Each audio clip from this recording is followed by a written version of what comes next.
Donnie Pangilinan, pinahiram nga ba talaga kay Belle ang jacket nito? Umani nga agad ito ng samot-saring komento dahil ayon pa nga sa nag-post ay talagang kakikiligan nga raw ang ayudang ito. Kaya naman, sabay-sabay nating tingnan at alamin ang nasabing post kung saan totoo nga bang kay Donnie Pangilinan ang leather jacket na suot nitong si Belle Mariano. Narito ang nasabing post.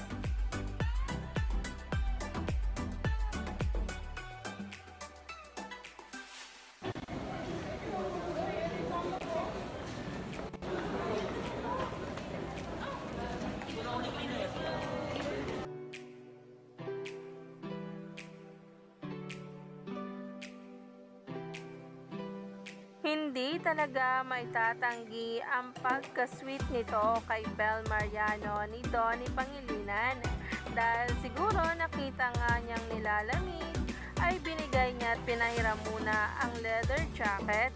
Grabe nga talaga ang kilig ng mga bula nang makita nga ito at ang akbayang naganap sa airport.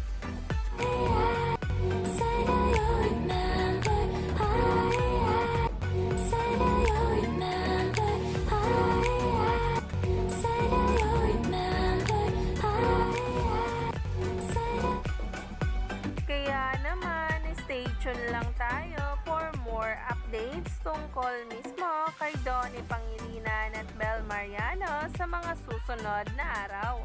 Dahil marami pa nga talaga tayong dapat abangan patungkol sa kanila dahil nga rin sa kanilang ASAP in Milan tour na magaganap na nga sa September 10, 2023. Kaya naman, stay tuned lang tayo.